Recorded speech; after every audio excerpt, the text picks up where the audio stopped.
Legend of Korra Season 2 could have been great, you guys. Korra's first season, I felt, was a great start despite the few bumps in the road it had.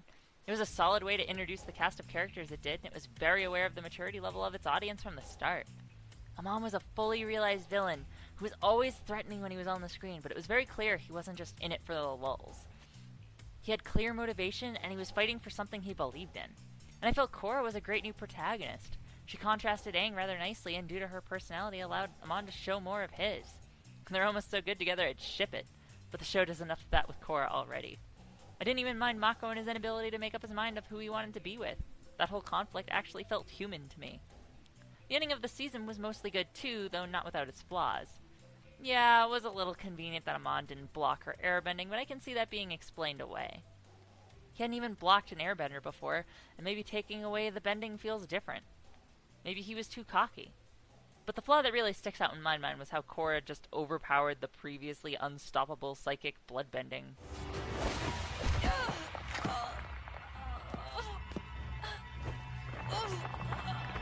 No, you don't!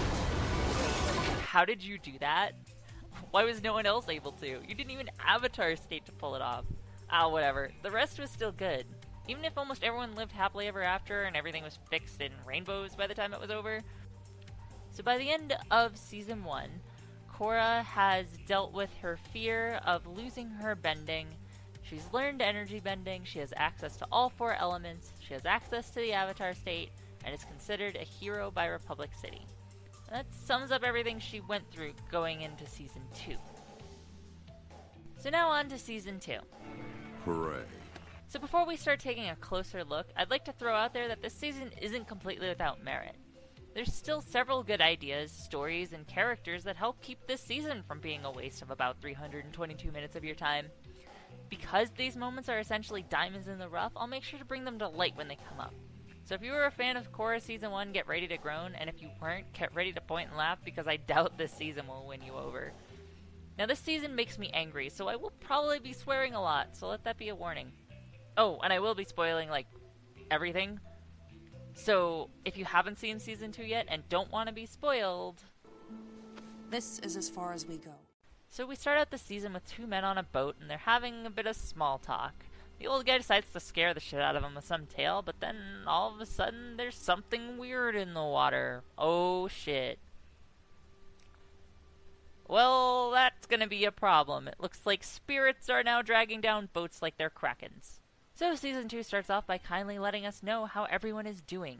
The first episode starts off by highlighting just how the writers will treat both Bolin and Asami for the rest of the season. Asami can't seem to revive her company, and Bolin isn't winning any matches that matter. Mako is now a cop, doing well for himself. Beifong says if I keep it up, I can make detective soon. And Korra is using the Avatar state to defeat Tenzin's kid in a pointless race. Despite this being a fairly tame use of the Avatar state, Tenzin scolds her and tells her she doesn't appreciate it. I don't know why her practicing using the Avatar state is really such a poor idea given how much shit Aang went through just to even turn it on. We learn that Bumi has retired from the United Forces for a reason that isn't stated and will now be a regular part of the show. Tenzin explains that to help Korra get better connected, they'll be taking a trip to all the air temples. Korra then tells us right after that they'll be visiting her home just in time for the Spirit Festival before they go on this trip around the world. We get a short little scene of Korra and Mako together, and it starts off amusing. Huh? Or, when you get to jail, tell them Mako sent you. Ooh, I like that one. Okay, I'll use that next time. This part right here is sadly one of the very few high points these characters share this season. Of course you take his side. I'm not taking his side, And it doesn't last long. Korra starts complaining, stating that she's training all the time and that Tenzin seems to forget that she defeated Amon in the previous season. Not sure why she still isn't pro-bending, or why she suddenly thinks Tenzin can stop her. It certainly didn't stop her last season, she just snuck out and did it. So why did she stop? Well, instead of telling or hinting why, she's just going to get extremely angry at Mako and storm off before we can get a reason. So they arrive in the south and we get to meet Tenzin's sister Kaya and more of Korra's family. This includes 2 family members we haven't met before, Unalaq and his children. I say two because these two were practically one character and really should have been one character. This is Eska and Desna. Desna is the one I feel was accidentally copy and pasted into the storyboard when planning this episode, and they just decided to run with the idea. Seriously, Desna hardly says anything for the first half of the season. All of his lines could have just as easily been given to Eska. It had only taken some minor tweaking, and Eska could have just as easily been a waterbending prodigy who was favored by her father. She could have very easily been the Azula of waterbending, and I feel like this would have driven the rivalry between Unalaq and Tarlok further because they technically had equal chances, but Tarlok wound up with the Avatar while he didn't. Unalaq could have just as easily raised Eska to have a dislike for Korra as well for stealing a birthright. I'll point out how this could have paid off later when we get to the places that matter. Let's get back to the story for now, though. So we fast forward to the Spirit Festival, and Korra is finally informed of the plot by her uncle. He tells her about the dark spirits attacking people at sea, and that the spirits are restless, and it has to do with some problems in the south. He then offers to train Korra, but Tenzin and Korra's father, Tarlok, object to this. We're then introduced to the one new character I feel love and attention actually went into. Varric. This guy never fails to entertain when he's on the screen, and he seems to have a really good place in the story. He's an eccentric and charismatic innovator. He's also the only character that seems to have any clue what he's doing this season. So Varric promises to help Asami with her company, and we snap back to Unalaq. The Grand Chief stands up and makes a speech that no one seems to give a shit about. Like, literally, no one applauds or boos or anything. And we're back out in the festival again. So Bolin manages to get Eska's attention, if a little more than he expected, while Korra relates her problems to Mako as they walk about the festival. Why is that game there at a festival full of waterbenders? Korra cheats using hers to get a prize, and no one seems to care. How does that game have any prizes left? Korra then suddenly goes into a full-blown rage in 2 seconds because Mako doesn't have answers for her, leaving Mako as confused as the audience as to why she expected otherwise. So later that night, a single spirit attacks. A very, very powerful spirit that can easily defeat practically everyone. Even Korra in her avatar state can't seem to damage it, and it very quickly defeats her. So while Korra and the audience are wondering why the avatar state suddenly doesn't seem to mean much, Unalaq comes in and ends the fight with his waterbending. I guess waterbending can calm spirits now, which is good because no one else can seem to damage it. This leaves Korra impressed and right then fires Tenzin. Not sure why you were letting him control you and piss you off earlier when you could just tell him to fuck off whenever, but whatever. So then Tenzin leaves, taking Bumi and Kaya with him when his mother urges him to. And the episode closes out. Korra and Mako have a rare moment of seeming good together again before Unalaq walks up and thanks Korra, expressing his excitement for the future. I have great plans for you. Wait, what was that? Who brought that music? Why did you bring a sound crew to blatantly give you away? Damn it, why? Did the audience really have to know that he's already a bad guy? The way he looks and talks can already be enough, but I guess they don't want to keep us out of the loop. So that episode's over. So episode 2 starts up, and Unalaq explains his current plans of opening the spirit portal in the south. He says it will help calm the spirits and that he doesn't want darkness to take over and destroy the tribe. Korra seems eager to help and learn Unalaq's spirit powers. Meanwhile, Tenzin's family arrives at the first air temple and are given the royal treatment. Bumi and Kaya seem exempt from this, though. We're Tenzin's brother and sister. Avatar Aang had other children? The world is filled with more airbenders? We're not airbenders. Oh, I'm so sorry. Wow, either Aang was a dick or history wasn't paying attention. I think someone like the Avatar would have been under a lot of watch and public attention. You think the world would have shared the disappointment that Bumi, Aang's first son, wasn't a bender at all. That or Aang just kept it quiet. Wait, was Aang and his family even known for having servants? Whatever. It was meant to make us laugh, I guess, but it really just makes Aang or the world look bad. So back to Korra and company getting ready to open the portal. Everyone is getting ready and showing up. Korra's dad, Bolin, the twins, despite Desna continuing to say nothing. I guess not Asami? Yeah, she's not here. I guess she's doing business stuff with Varric? I feel she would have come with how dedicated she was to Team Avatar in the past. Then again, she didn't help in that spirit battle either in the previous episode. Maybe she didn't have her shock glove, but she could have done some badass stunts with the snowmobile, maybe? Well, whatever, she's not in this episode at all. So Tonrock wants to come, but Unalaq doesn't want him to.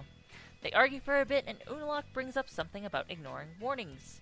Korra asks her father about this, but it's brushed aside like it isn't important. Sure, hope that doesn't come back to bite you, but at least they're letting you come along. They all set out on the expedition, but it appears that they are being followed. After seeing this, they decide to stop and rest. Korra asks about why the spirits are following them, with almost everyone chiming in about something. Are you going to just say something? No? Just gonna keep being quiet? There's a nice pause. You could have given something about how you feel about ghosts, spirits, Bolin, anything really. Whatever. It looks like Tonrock dodging that question earlier has already come back to bite him, as Unalaq insists on having him explain it. Should have told Korra earlier, your way. Now you have to do it with your brother breathing down your neck. Good job. So we're told Tonrock got banished. Man, people love that punishment in this show. And we're told why. To sum things up, bandits attacked and Tonrock drove them into a sacred forest. His solution, instead of using the Northern Water Tribe army to surround the forest and then search for these bandits, was apparently to annihilate the whole thing. Holy shit, why? You were already using a considerable amount of resources to chase them down, and your goal seemed to be to capture them. You seemed to drive them out of the city earlier without flooding and destroying everything. Ugh. I guess now we know where Korra gets her lack of restraint from, but damn, you make her look subtle. So to no one's surprise, plowing down and just drowning a sacred forest pissed off something, and now spirits are attacking. Unalaq saves everyone with his spirit calming bending, and then Tonrock gets banished. Way to go. You deserved it. So they continue towards the spirit portal, but they're attacked by the spirits. The spirits start taking their supplies for the trip, while Korra attempts to use Unalaq's spirit-calming powers, despite not having been instructed in it yet, and the spirit seems confused at this before slapping her to the ground. Unalaq saves her, and all the spirits have either been defeated or left. We're shown Eska and Desna saving Bolin, Dustum remaining as quiet as always. You know, if you pay attention to the twins, when Bolin asks to be deflated, it's Eska that does it. Why are you even here? You didn't help fight, and you haven't fucking said anything. So Korra's dad is convinced the trip is impossible now, and Korra kicks him out of the group. Or banishes him, if you'd prefer. Man, no one wants you around. They carry on, and Korra, for some reason, is convinced Mako's going to sabotage something. She uses the term taking sides, and get ready because she's going to do this a lot this season.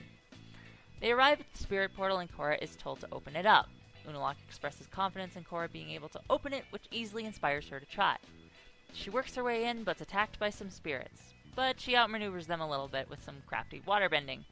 She finds her way to the portal and just starts pounding away on it with various types of bending. When she's pulled away, she tries the most obvious solution of going into the Avatar state. And I say obvious because she's been told that only the Avatar can open the spirit portal, and her bending is not exclusive to the Avatar. Aside from maybe energy bending, but she didn't try that either. So, yay! Korra did it! The portal is open and everyone seems happy. Bolin too happy to see Korra in Eska's eyes, but whatever. Still saying nothing, I see. Why did you even come? I know it's inferred you two are supposed to be inseparable, but you were practically wasting some poor animator's time drawing you over and over again, literally doing or saying nothing. Hey look, Korra apologizes for being out of character. Things are looking up. But then you remember it's season 2 and people don't know what they're doing. I guess they're getting invaded now? Man, that would have been awkward if Korra had failed to open the portal and they showed up for no reason. Well, that episode's over too. So Unalaq and Korra have a talk, and he manages to convince her she's doing the right thing. She buys into his explanation that people may come and try to harm the spirits, even though in the previous series and in this one, spirits are usually more dangerous than humans. I can understand this though, because Korra really doesn't know that much about the spirits. Meanwhile, Tenzin and his family are seen relaxing, and we learn that Aang was kind of a dick to his kids. At least to Bumi and Kaya, because they tell Tenzin how much he was favored. We're then told that one of Tenzin's kids has gone missing, so Tenzin and his siblings join forces to go find her. Back with Korra again, we can see people have gathered at her father's house to talk about this invasion that's happened in the south. And they're upset. Not very surprising. but Korra attempts to make some arguments for Unalaq, and Varric cuts her off at every turn. Korra agrees to speak with Unalaq to try and get him to chill out, and Varric rallies people behind him to start a war. Overall, things are looking to start off well this episode. So Desna finally breaks his vow of silence to ask a question. Is that true, Eska? Of course not, Desna. I will not miss it at all. I hold immense dislike for the South. Bolin, laugh at my humorous quip. Those laughs, though. I feel like they were telling the audience to laugh here on the off chance that funny noises didn't make the viewer laugh. We learn that Bolin is already sick of Eska, and she wants to take him away forever. Luckily, Mako is here with some advice. Ending a relationship is kind of like pulling off a blood-sucking leech. You just gotta rip it off and get it over with. You'll feel a lot better afterwards, trust me. Thanks, Mako. Whew. I'm lucky you're so good at breaking girls' hearts. Korra better watch out. Foreshadowing! Now back to the main plot. We return to... Wow. You already stopped trying to appear like you weren't a bad guy. Just gonna sit around. In the dark. Okay. So Korra tells them that the South is pissed, and Unalaq seems confused they are reacting as such. The sad part here is I could believe he is genuinely confused and not acting. He then admits that a war between the North and South caused the spirits to get angry and then consequently attack the other tribes. He admits that the spirits will mess shit up if they were to try and fight them. Unalaq convinces Korra to not take sides by continuing to throw her the occasional compliment. Meanwhile, we're shown some trouble in the streets. Who threw those?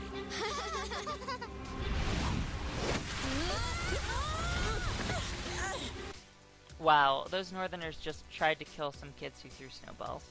They weren't even jeering, they were laughing, they could have just been playing around. I guess you guys don't care that you appear like bad guys either. Korra comes along and tries to stop it, but gets accused of picking sides. Guess it's not going to be just her saying that this season. Her father comes along and manages to quiet down the situation, but before he can talk to Korra, she's already made her exit.